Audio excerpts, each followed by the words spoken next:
Me llamo Elena Voss, tengo 34 años y soy socia directora de una firma de reestructuración financiera en Chicago. Lo curioso es que mi propia familia jamás se ha molestado en buscar mi nombre en Google. 7 años después de terminar la carrera de Derecho, estaba sentada en la cena de compromiso de mi hermano mientras mi papá presumía los $200,000 que había pagado por la carrera de Brandon. Delante de todos, lo llamó el único verdadero éxito de nuestra familia. Lo más absurdo era que sabía perfectamente que yo estaba ahí. Minutos antes, cuando uno de los invitados le preguntó quién era yo, respondió sin siquiera pensarlo: es familia. Entonces la prometida de mi hermano dejó de sonreír. Se quedó mirándome como si acabara de reconocer a alguien que solo había visto en una fotografía. Espera, dijo. ¿Tú eres la abogada que salvó la empresa de mi papá? Mi hermano se rió demasiado rápido y le dijo que seguramente estaba confundida. No lo estaba. Su padre empujó la silla hacia atrás y se puso de pie lentamente. Por un instante, hasta el ruido de los tenedores contra los platos pareció detenerse. Él conocía mi nombre, conocía mi firma y sabía exactamente lo que yo había hecho para sacar adelante su empresa. Pero había algo que todavía desconocía. 6 días antes, su futuro yerno había enviado una solicitud para trabajar en mi firma, y había mentido sobre la verdadera razón por la que quería entrar. La última vez que le pedí ayuda a mi papá tenía 24 años. Su chequera estaba abierta sobre la mesa, junto a la factura de la carrera de Derecho de mi hermano. Yo puse frente a él mi carta de ayuda financiera de Northwestern. Ni siquiera se tomó la molestia de leerla. Se rió y me dijo: las mujeres no necesitan gastar tanto en educación. Mejor consigue un marido. No lloré delante de él. En ese momento simplemente entendí algo que cambiaría mi vida. Su cariño venía con condiciones, y yo no cumplía con las suyas. Así que decidí construir un futuro que él no pudiera financiar, manipular ni controlar. Y ahora, en un salón lleno de abogados cuyo respeto mi papá valoraba mucho más que el mío, la verdad estaba a punto de costarle muchísimo más que cualquier colegiatura. Pero antes de contarte qué dijo el padre de mi cuñada y qué ocurrió después de que mi papá intentara hacerlo callar, dime desde dónde estás viendo esta historia. Quiero saber hasta dónde puede llegar. 7 años atrás, yo no me levanté de aquella mesa con un plan secreto para volverme poderosa. Me fui con una hoja de cálculo. Northwestern me había ofrecido una beca bastante generosa por mérito, pero generosa no significaba que todo estuviera cubierto.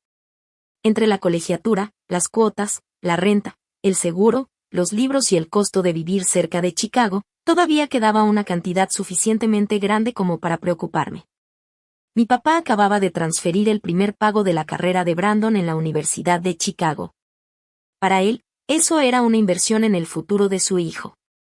Cuando le pregunté si podía prestarme aunque fuera una parte para cubrir mis propios gastos, trató mi educación como si fuera un capricho exageradamente caro. Mi mamá, Susan, mantuvo la mirada fija en su plato. Brandon no dijo una sola palabra, aunque la confirmación del pago de su colegiatura estaba ahí mismo, junto a su codo.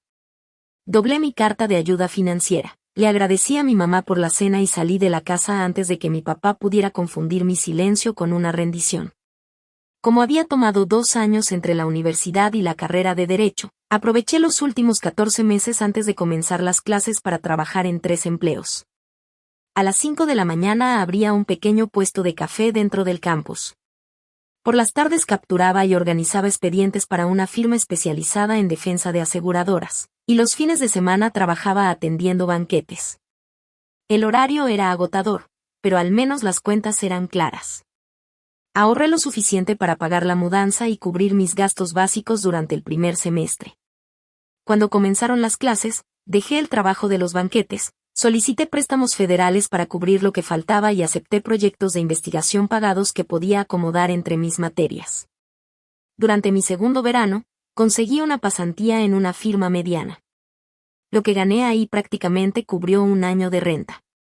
Para mi tercer año, ya era asistente de un profesor especializado en quiebras y obtuve una oferta como asociada de verano que incluía un adelanto después de graduarme. No hubo una beca milagrosa que pagara absolutamente todo. Tampoco existió esa fantasía de que las propinas podían cubrir una carrera privada de derecho. Lo que tuve fue una beca, préstamos, trabajo legal remunerado, un presupuesto muy estricto y la decisión firme de no volver a pedirle dinero a mi familia. El trabajo terminó sorprendiéndome. Cuando entré a la Facultad de Derecho pensaba que quería dedicarme a los litigios porque me atraía esa idea tan sencilla de ganar o perder. Pero el derecho de reestructuración me enseñó que los problemas realmente difíciles nunca llegan tan ordenados. Una empresa podía estar al borde del colapso y aún así merecer una oportunidad para sobrevivir. Un acreedor podía estar presionando con fuerza y, al mismo tiempo, tener razón con respecto a las cifras. Cientos de empleados podían depender de una negociación entre personas que se caían mal, pero que necesitaban llegar a un acuerdo que funcionara para todos. Aprendí a encontrar ese pequeño espacio donde todas las partes podían ceder lo suficiente para mantenerse de pie. Terminé en el primer lugar de mi generación y después trabajé como asistente legal de un juez federal especializado en quiebras en el Distrito Norte de Illinois. Cuando terminó esa etapa, entré a una firma internacional. Ahí aprendí cómo los socios más experimentados construían poder de negociación. Cómo reaccionaban los clientes cuando faltaban apenas 48 horas para cubrir la nómina y cuántas veces la mujer más joven de la sala era considerada simplemente la persona encargada de tomar notas. Hasta que empezaba a responder las preguntas. 4 años después, 2 colegas y yo decidimos irnos por nuestra cuenta y fundamos North Structuring. No empezamos en una torre de cristal con nuestros nombres en la entrada. Rentamos 6 oficinas, compartimos un asistente y hasta discutíamos si la empresa realmente podía darse el lujo de comprar una segunda impresora. Yo conseguía nuestro tercer cliente. Después llegó el 10º. Al terminar nuestro segundo año, ya teníamos 28 abogados y una reputación bastante sólida por manejar crisis de empresas medianas sin convertir cada problema en un espectáculo público. Mis socios me eligieron como socia directora porque sabía conseguir nuevos negocios. Evitar que los equipos terminaran completamente agotados y decirles la verdad a ejecutivos asustados sin hacerlos sentir menos por estar pasando por un momento difícil. Mi familia no sabía absolutamente nada de todo lo que había construido. Mi mamá les decía a los parientes que yo trabajaba en contratos. Mi papá jamás se molestó en preguntar qué clase de contratos. Una vez, durante Thanksgiving, Brandon hasta bromeó diciendo que seguramente yo me dedicaba a corregir documentos de rutina mientras los abogados de verdad se encargaban de ir a los tribunales. Dejé pasar el comentario porque corregirlo habría significado hablar frente a personas que ni siquiera estaban dispuestas a escucharme. Durante mucho tiempo me pregunté si estaba protegiendo mi tranquilidad o si, sin querer, estaba haciendo más fácil que mi familia fingiera que yo no existía. Me lo cuestioné más de una vez. El silencio puede ser una forma de poner límites, pero en el lugar equivocado también puede convertirse en trabajo gratis. Absorbes el desprecio para que los demás puedan seguir sintiéndose cómodos. Aún así, yo no quería vengarme. Lo único que quería era mantener cierta distancia. Durante casi 3 años, esa distancia funcionó. Hasta que una noche de miércoles mi mamá me llamó para decirme que Brandon se había comprometido con Avery Bennett y que la familia de ella organizaría una cena en el Península Chicago. Después hizo una petición con ese tono cuidadoso que siempre usaba cuando estaba a punto de repetirme algo que venía directamente de mi papá. Por favor, no conviertas la noche en una conversación sobre tu trabajo. Casi me reí.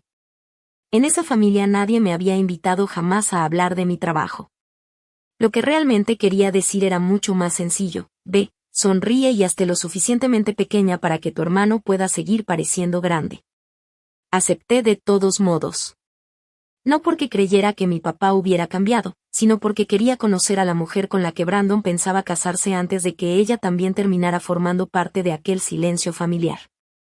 Había alrededor de 120 invitados en la cena. Entre ellos estaban socios de varias firmas importantes de Estados Unidos, 2 jueces retirados, ejecutivos de fondos de inversión y algunos clientes que mi papá llevaba décadas cultivando durante su carrera como uno de los principales generadores de negocios de Bass y King. La lista de invitados tenía un motivo. Richard Bass jamás organizaba una reunión familiar sin convertirla, de alguna manera, en una oportunidad para hacer contactos profesionales. Antes de la cena, escuché a mi papá hablando con Jonathan Pique, el presidente de una firma que llevaba años intentando impresionar. Brandon tiene mis mismos instintos, decía mi papá. Sabe tratar con los clientes. Él es quien va a llevar nuestro apellido hacia adelante. Jonathan miró en mi dirección. ¿Y tu hija? Mi papá ni siquiera dudó. Ella tomó un camino más discreto.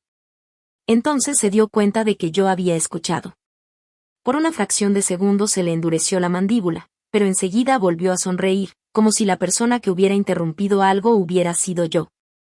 Mi mamá me encontró cerca del plano de las mesas. Me abrazó con un solo brazo, me presentó a dos familiares como la hermana de Brandon y después bajó la voz. Tu papá está bajo mucha presión esta noche. La cuenta de Bennett podría volverse muy importante para su firma. Ahí estaba la verdadera razón.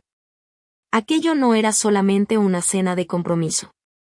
Era una especie de audición.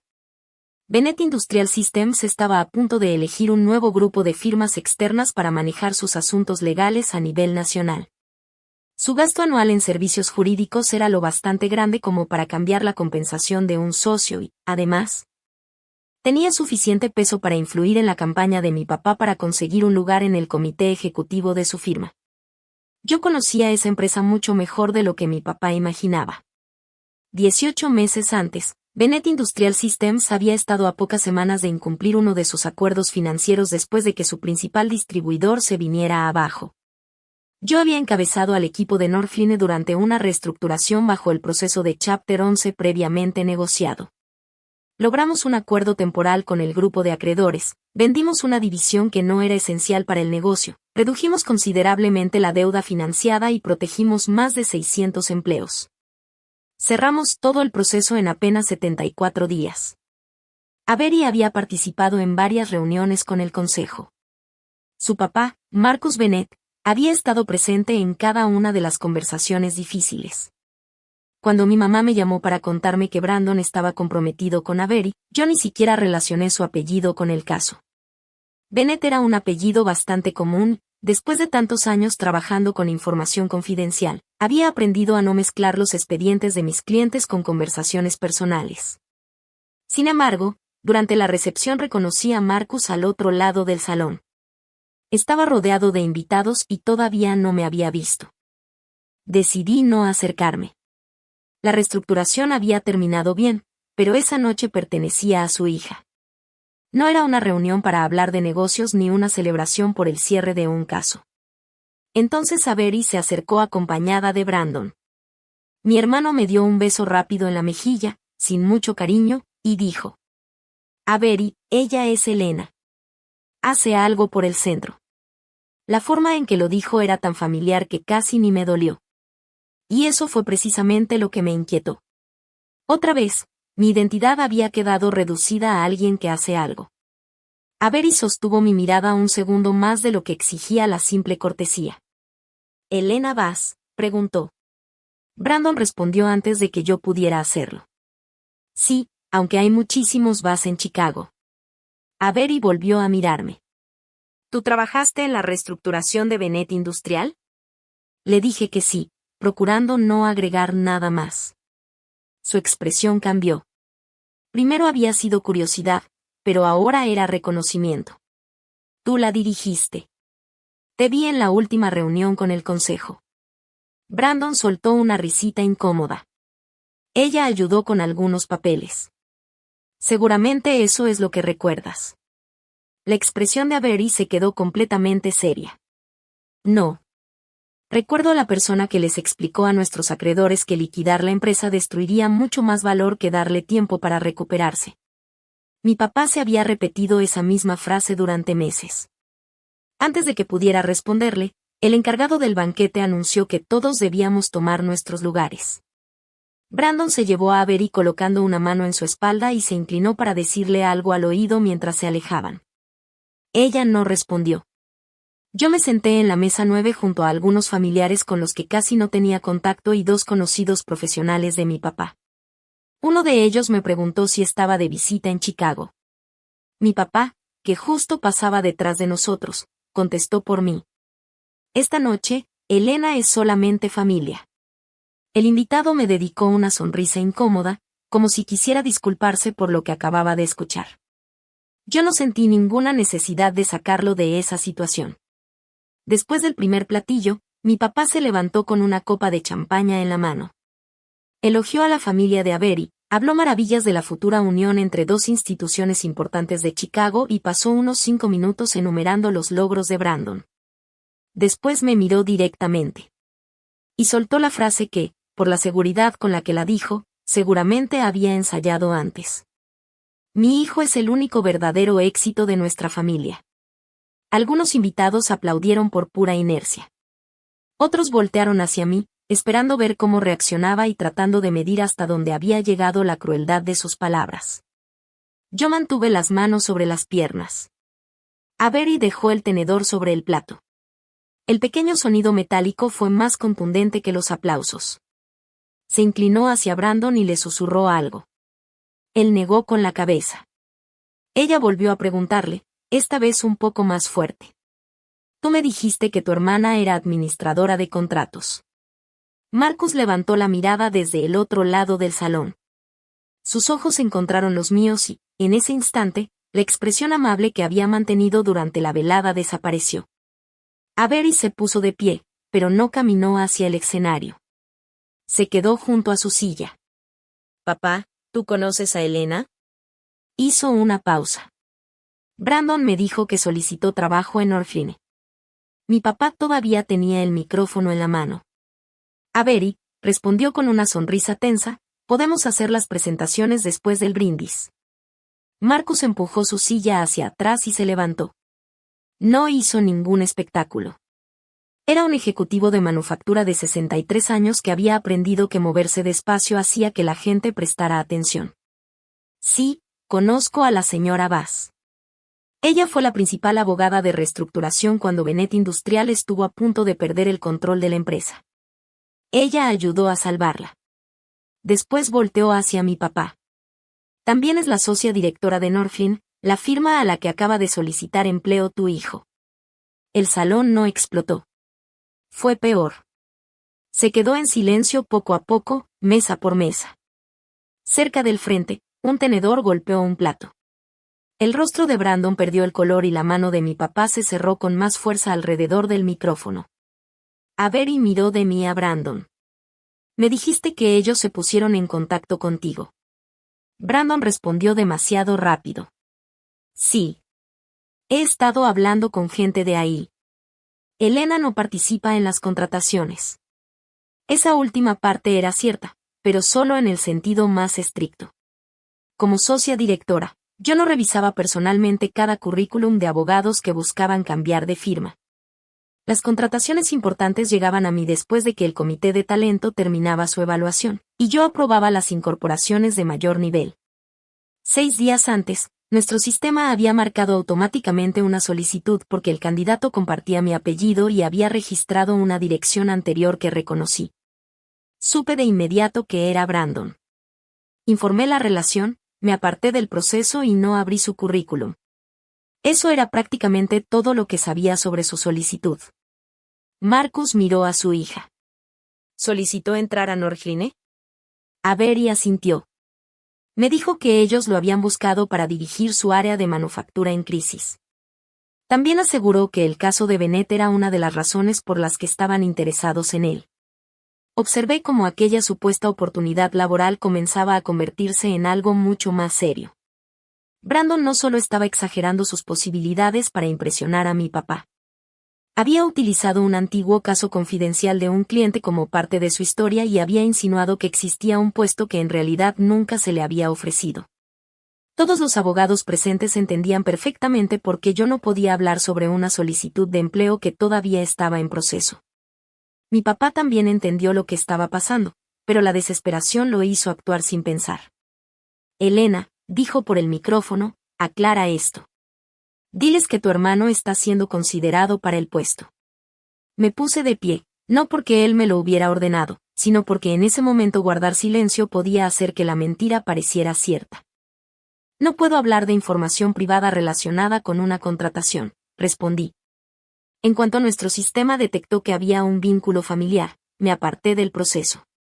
Pero sí puedo aclarar 2 cosas. En Orfline no contactamos a candidatos para ponerlos al frente de un asunto de un cliente sin siquiera haberlos entrevistado. Y nadie es contratado para tomar el control de la cuenta de un antiguo cliente. Brandon me quedó viendo fijamente. Estás tergiversando lo que pasó. Entonces explícalo, intervino Avery. ¿Norgine se puso en contacto contigo primero? Brandon miró a nuestro papá en lugar de contestarle. En ese momento, mi celular vibró una sola vez sobre la mesa. No era un mensaje convenientemente enviado por algún asistente. Era el reporte habitual del comité de talento, programado para llegar a las 8 de la noche. Puse el teléfono boca abajo sin abrirlo. Brandon se dio cuenta. Ahí está, dijo. Ella está recibiendo información sobre mí en este momento. Ha estado esperando una oportunidad para sabotearme. Varios abogados cambiaron de postura en sus asientos. Acusar a una socia directora de violar su propia recusación no era precisamente una buena estrategia para defenderse. No he leído tu solicitud, dije. No la voy a leer esta noche y tampoco voy a hablar de ella con nadie aquí. Lo que ocurra con tu candidatura dependerá de tu trayectoria y de las declaraciones que tú mismo hayas decidido hacer. Entonces Jonathan Pique, el presidente de la firma que mi papá llevaba años tratando de impresionar, habló desde un par de mesas más allá. Richard, me ha tocado enfrentarme a Elena en 2 reestructuraciones. Lo que hizo al apartarse del proceso es exactamente lo que exigiríamos en nuestras propias firmas. La expresión de mi papá se endureció. Jonathan continuó. Y, por si sirve de algo, Norgine no se convirtió en una de las firmas de reestructuración de más rápido crecimiento de la ciudad porque su socia directora se dedicara a hacer papeleo. Aquella corrección, dicha con toda calma, tuvo más peso que cualquier aplauso. Mi papá había pasado años convenciéndose de que mi carrera era poca cosa simplemente porque nunca se había tomado la molestia de conocerla. Ahora, un hombre cuya aprobación él deseaba acababa de quitarle esa excusa delante de todos. Avery se apartó de Brandon. Tú sabías quién era tu hermana, le dijo. Sabías lo que ella hizo por mi familia y aún así dejaste que tu papá te presentara como el único éxito de esta sala. Brandon bajó la voz. Esto es complicado. No, respondió Avery. Cada vez está más claro. Mi papá intentó retomar el brindis. Hablaba cada vez más fuerte, como si subir el volumen pudiera obligar a la noche a regresar al guión que él había preparado. Marcus no volvió a sentarse. Avery tampoco. Alrededor de ellos, los 120 invitados permanecían atentos, esperando descubrir qué tendría más fuerza, la verdad o la autoridad. El momento decisivo llegó porque mi papá simplemente no soportó aquel silencio. Miró al encargado del banquete e hizo un gesto tajante con la mano, indicándole que apagara el micrófono. Los altavoces dejaron de sonar. Entonces mi papá dijo, lo bastante fuerte para que las mesas más cercanas lo escucharan. Esta cena no es un evento de negocios para la pequeña firma de Elena. Fue una frase desagradable. Y se extendió por todo el salón mucho más rápido de lo que cualquier micrófono habría podido hacerlo. Avery tenía en la mano la tarjeta con el pequeño discurso de agradecimiento que se suponía que daría a continuación. La miró unos segundos y después la dejó sobre la mesa. Yo no pensaba hablar de Elena, dijo. Pero tú hiciste que fuera necesario cuando decidiste borrarla delante de todos. Mi papá bajó del pequeño escenario y caminó hacia ella. Estás alterada. Siéntate y esto lo arreglamos en privado. Marcus se colocó entre los dos sin siquiera tocarlo. No le hables así a mi hija. Mi papá se detuvo. Sobre el papel, los dos hombres tenían muchas cosas en común, dinero, autoridad y años de estar acostumbrados a que los demás escucharan cuando hablaban. Pero solo uno de ellos había sabido detenerse cuando apareció información que no conocía. Esa diferencia fue demoledora. Brandon intentó tomar la mano de Avery, pero ella la retiró. Necesito 3 respuestas honestas, dijo. ¿Actualmente trabajas para Caro Ann Finch? Brandon miró hacia nuestro papá. Estoy entre un asunto y otro. Eso no fue lo que te pregunté. ¿Norgine se puso en contacto contigo? Brandon tragó saliva. Un reclutador me dijo que mi experiencia podría encajar con lo que estaban buscando. ¿Alguien de Norgine te prometió que tendrías control sobre los asuntos legales de mi papá? No con esas palabras exactas. Avery asintió una sola vez, como si cada respuesta evasiva fuera otra pieza de evidencia. ¿Y me dijiste que Elena era administradora porque realmente no sabías a qué se dedicaba o porque sí lo sabías? El rostro de Brandon comenzó a ponerse rojo. Ella fue quien se alejó de la familia. Lleva años tratando de demostrar que es mejor que nosotros. Ya había escuchado esa acusación antes. Siempre convertía cualquier logro mío en una agresión contra ellos y cualquier límite que pusiera en una especie de abandono. No me alejé para castigarlos, dije. Me fui porque quedarme significaba aceptar que valía menos que los demás. Mi papá me señaló. Tú elegiste una vida difícil. Yo te ofrecí una vida normal. Mi mamá se levantó tan rápido que la silla chocó contra la pared. No, Richard. Le temblaba la voz, pero todos pudieron escucharla. Ella te pidió ayuda. Y tú te burlaste de ella. Mi papá volteó hacia ella como si acabara de recibir una bofetada. Susan, este no es el momento. Durante 30 años, este no es el momento, ha significado, nunca. Después me miró. Yo estaba ahí, Elena. No dije nada. Porque, en el fondo, sabía que aquello había sido cobardía, no tranquilidad. El salón quedó en un silencio insoportable. Durante años, la autoridad de mi papá había dependido de que todos en la familia confirmaran su versión de las cosas. Y en ese momento, mi mamá acababa de retirar su apoyo. Entonces él intentó otra estrategia. Yo estaba preparando a Brandon para que algún día pudiera hacerse cargo de una familia. Elena siempre fue capaz. Sabía que ella encontraría la manera de salir adelante. Era una forma elegante de disfrazar el abandono como confianza. Respondí con calma. Tú nunca me dijiste que era capaz. Me dijiste que estudiar era desperdiciar dinero en una mujer. Algunas personas bajaron la mirada. Otras se quedaron viendo directamente a mi papá. ¿Y ahora esperas que yo te felicite por eso?, preguntó él. Su pregunta terminó revelando mucho más de lo que probablemente pretendía.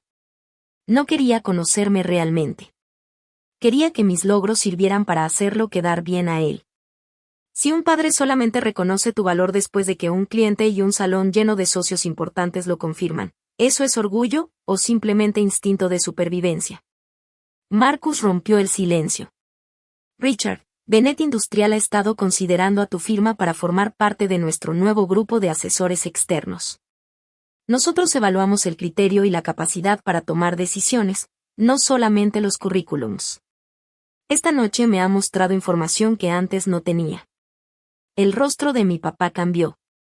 Por primera vez, las consecuencias dejaron de ser algo emocional o difícil de explicar. Ahora estaban hablando el mismo idioma que él respetaba: clientes, criterio profesional y dinero. ¿De verdad vas a tomar una decisión de negocios por un malentendido familiar?, preguntó mi papá. Marcus respondió sin levantar la voz. Tú convertiste una reunión familiar en una especie de promoción profesional para tu hijo. No puedes molestarte porque los demás evalúen lo que acabas de promocionar. Brandon volteó hacia Avery. ¿De verdad vas a cancelar nuestra boda porque nuestras familias tuvieron una discusión? Avery se quitó el anillo. No lo aventó ni hizo una escena. Simplemente lo dejó junto a la tarjeta que seguía sin tocar. No estoy cancelando la boda en este momento. Estoy haciendo una pausa porque te hice preguntas muy directas y tú respondiste buscando escapatorias. No puedo casarme con un abogado que trata la verdad como algo negociable únicamente después de que lo descubren. Brandon se quedó mirando el anillo. Mi papá intentó tomarlo antes que él, como si todavía pudiera devolver aquel objeto a su lugar y hacer que la noche continuara normalmente. Después se volteó hacia mí. Tú planeaste todo esto. Su voz temblaba.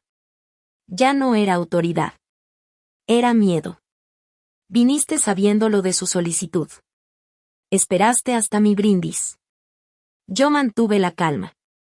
Vine porque mamá me invitó. Avery me reconoció. Marcus dijo la verdad. Brandon explicó su propia solicitud. Tú fuiste quien decidió hacer el brindis. Jonathan Pike apartó la mirada, no por compasión, sino por pura incomodidad. Varios invitados comenzaron discretamente a pedir sus cuentas y prepararse para salir. Mi papá vio cómo el salón empezaba a alejarse de él y me tomó del antebrazo. No fue un agarre violento, pero sí fue ese viejo reflejo de un hombre acostumbrado a pensar que podía recuperar el control presionando a los demás. Diles que todo esto se exageró, me susurró. Retiré su mano. No. Solo esa palabra. Sin gritos, sin espectáculo. Mi mamá se colocó a mi lado. Marcus volvió junto a Avery. Brandon permaneció solo, parado junto al anillo. Se suponía que debía sentirme triunfante. Pero lo único que sentí fue cansancio al comprender lo poco que había tenido que hacer. Su caída no fue consecuencia de un plan de venganza. Ocurrió cuando los demás dejamos de proteger sus mentiras. La cena no terminó con guardias sacando a nadie ni con desconocidos celebrándome. Las consecuencias reales suelen ser mucho más silenciosas. Los invitados fueron saliendo en pequeños grupos, llevando la historia consigo hacia los elevadores, los autos y, seguramente, las llamadas de lunes por la mañana. En el lobby les dije a Avery y a Marcus que no podía hablar con ninguno de los dos sobre la solicitud de Brandon. Marcus asintió. Esa respuesta es precisamente una de las razones por las que confiamos en ti. Mi mamá me pidió que la dejara irse conmigo. Durante el camino, me confesó que había preparado una maleta 2 días antes. El brindis no había destruido su matrimonio. Simplemente le había quitado la última excusa que tenía para seguir negando que su relación ya estaba rota. El lunes envié a nuestro abogado general un informe por escrito de lo ocurrido y confirmé nuevamente que seguiría apartada del proceso de contratación. El comité de talento asignó la solicitud de Brandon a un miembro externo y me impidió recibir cualquier información, excepto la decisión final. 9 días después, rechazaron su candidatura. Durante la verificación rutinaria encontraron varias inconsistencias importantes. En su currículum aseguraba estar entre el 10% superior de su generación, pero su historial académico lo colocaba aproximadamente en la mitad de su grupo. En su currículum también decía que había sido editor ejecutivo de una revista jurídica, cuando en realidad solo había colaborado brevemente en otra publicación estudiantil. Además, había convertido un puesto de apoyo que tuvo en Caro Ann Finch en una supuesta experiencia liderando negociaciones de empresas en crisis. Pero lo más grave fue que omitió que esa firma le había pedido su renuncia después de que enviara a un cliente un borrador sin autorización y después intentara responsabilizar a una asociada junior. Norfline rechazó su candidatura por una razón muy sencilla. Una firma de abogados no puede confiar en alguien que considera la verificación de antecedentes como un obstáculo que hay que esquivar. Esa misma semana, Avery terminó formalmente el compromiso. No lo hizo porque Brandon hubiera resultado ser menos exitoso de lo que decía. Lo hizo porque sus mentiras ya formaban un patrón. Había ocultado que estaba desempleado, había insinuado que Norfline lo había buscado primero y había utilizado la reestructuración de la empresa de su papá para aparentar una influencia que en realidad nunca tuvo. Y cuando lo confrontaron, en lugar de asumir responsabilidad, culpó a todos los demás. Avery me mandó un solo correo. Gracias por negarte a comprometer tus obligaciones profesionales, incluso cuando habría sido más fácil utilizar la verdad como una herramienta de venganza. Y tenía razón.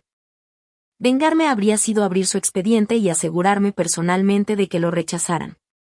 Lo correcto fue apartarme y permitir que un proceso independiente evaluara la información que él mismo había presentado.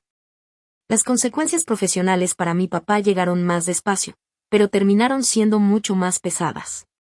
El director jurídico de Bennett Industrial retiró a Bazan King de la ronda final de un proceso competitivo para elegir asesores externos. El contrato representaba aproximadamente $3 millones al año. La notificación mencionaba preocupaciones relacionadas con el criterio de liderazgo y con declaraciones inexactas realizadas durante un entorno profesional. Mi papá había enviado el currículum de Brandon a 2 contactos usando su correo corporativo y había respaldado sus supuestos reconocimientos académicos sin verificar que fueran ciertos. Lo que comenzó como una humillación familiar terminó convirtiéndose en un problema de gobierno interno para su firma. El comité directivo revisó los correos. Después, 3 mujeres que habían trabajado con mi papá compartieron experiencias que mostraban un patrón. Él las presentaba por su nombre mientras a sus colegas hombres les daba sus títulos profesionales. Les asignaba tareas de tomar notas después de que ellas mismas habían argumentado mociones y alguna vez había descrito la maternidad como una complicación para ocupar puestos de liderazgo. La cena no creó ninguno de esos problemas. Simplemente hizo que el comité finalmente los escuchara. 2 semanas después, mi papá perdió la dirección del área de desarrollo de clientes y su puesto en el comité encargado de contrataciones. También desapareció su esperada candidatura al comité ejecutivo. Su compensación bajó después de perder la oportunidad relacionada con Bennett y la firma contrató a un consultor externo para supervisar su desempeño como líder. No perdió su licencia ni su puesto como socio. Un brindis cruel no destruyó su carrera de un día para otro. Pero sí le costó influencia, dinero y esa sensación de que su criterio estaba por encima de cualquier cuestionamiento. El costo personal fue todavía más fuerte. Mi mamá se mudó al departamento de su hermana y contrató a un abogado para comenzar a separar sus finanzas. Dejó claro que solo consideraría regresar después de que ambos recibieran orientación individual y de que mi papá reconociera lo ocurrido sin intentar justificarlo. Brandon dejó el departamento que mi papá había estado pagando cuando terminó el contrato de arrendamiento. Por primera vez, padre e hijo tuvieron que enfrentarse el uno al otro sin que el dinero hiciera el trabajo que durante años habían confundido con amor. Ellos se culparon mutuamente y después dejaron de hablarse. Mi papá me dejó 6 mensajes de voz. En el primero decía que yo lo había humillado. En el tercero me pidió que lo llamara antes de que la decisión de Bennett se hiciera definitiva, lo que demostraba que todavía esperaba que yo arreglara el problema que él mismo había provocado. No contesté ninguno. En el quinto mensaje dijo, no dejo de pensar en aquella carta de 8 páginas. Ni siquiera la abrí. Por primera vez, estaba reconociendo una acción concreta en lugar de justificar sus intenciones. Todavía no era una disculpa, pero al menos era honesto. Un domingo me quedé sola en mi oficina, con vista al río Chicago. Pensé que sentiría satisfacción, pero lo único que tenía era cansancio y una especie de vacío. Durante años imaginé que, si algún día mi papá entendía en qué me había convertido, alguna parte de mí que llevaba mucho tiempo cerrada finalmente se abriría. No ocurrió. Que otras personas reconocieran públicamente mi trabajo podía corregir la versión falsa que él había contado durante años. Pero no podía devolverme la cena de graduación que me perdí ni proteger retroactivamente a la mujer de 24 años que había tenido que arreglársela sola. Las pérdidas de mi papá tampoco podían devolverme los años de soledad. Solo hicieron que dejara de pasarles el costo de sus decisiones a los demás. Esa tarde, mi mamá me llevó la carta de ayuda financiera de Northwestern. La había encontrado en una caja dentro del estudio de mi papá y seguía doblada exactamente por las mismas líneas. Él la había conservado sin haberla leído. Mi mamá se disculpó sin esperar que yo la consolara. Admitió que durante años había confundido mantener un matrimonio con mantener unida a una familia. Acepté tomar café con ella una vez por semana, pero no para fingir que todo estaba arreglado. Los límites hicieron que nuestra relación fuera más pequeña de lo que ella hubiera querido, pero también mucho más sincera. Finalmente, mi papá me mandó una carta. Esta vez no incluía un cheque ni una petición para que yo protegiera su reputación. Admitió que había medido a sus 2 hijos según lo que podían hacer por su imagen. Brandon lo hacía sentir que el legado familiar continuaba. Yo, en cambio, lo hacía sentir cuestionado. Llamar antinatural a mi ambición había sido una manera de esconder el miedo que le provocaba la posibilidad de que su propia hija llegara más lejos que él. Me pidió una sola conversación y prometió aceptar un no como respuesta. Puse la carta junto a la vieja notificación de ayuda financiera. Todavía no lo llamé. 3 meses después, Northline ascendió a 2 nuevos socios y puso en marcha un programa formal de formación para estudiantes de derecho que serían los primeros de su familia en ejercer una profesión jurídica. No le puse mi nombre y tampoco lo financié para demostrarle nada a mi papá. Lo hicimos porque muchas veces confundimos el talento con la certeza, cuando en realidad la certeza también cuesta dinero y oportunidades. El programa ofrecía empleos de verano pagados, apoyo para preparar el examen de la barra y mentores cuyo desempeño se evaluaba según el progreso real de los estudiantes.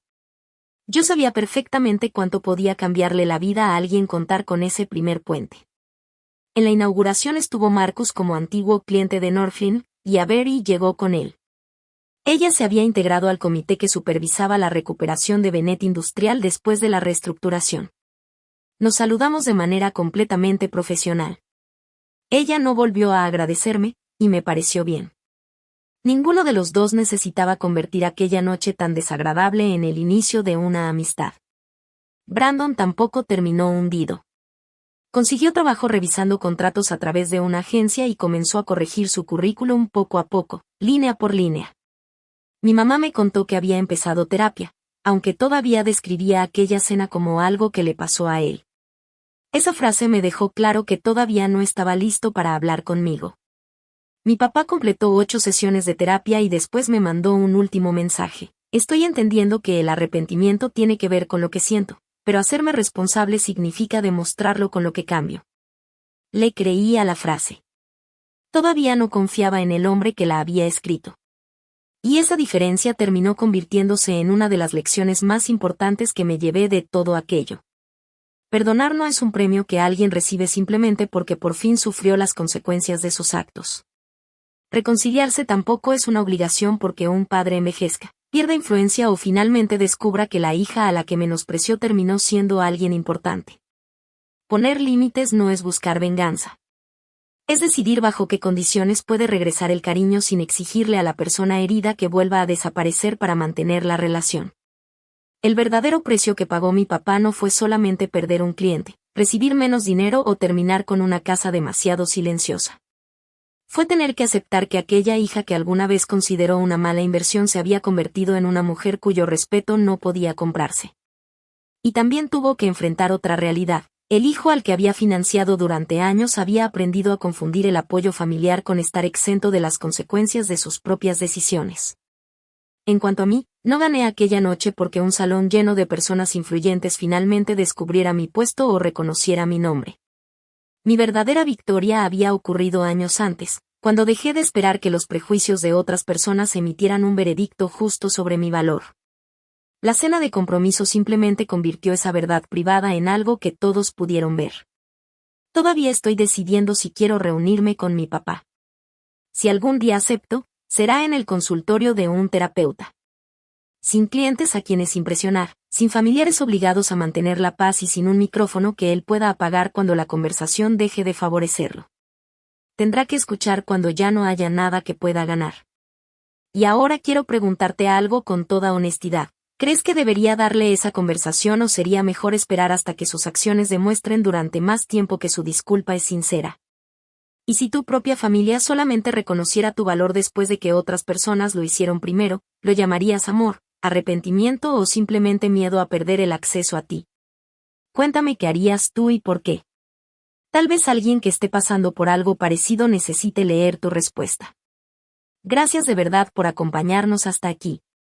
Todos los personajes, acontecimientos y situaciones de esta historia son ficticios y fueron creados únicamente con fines narrativos y de reflexión.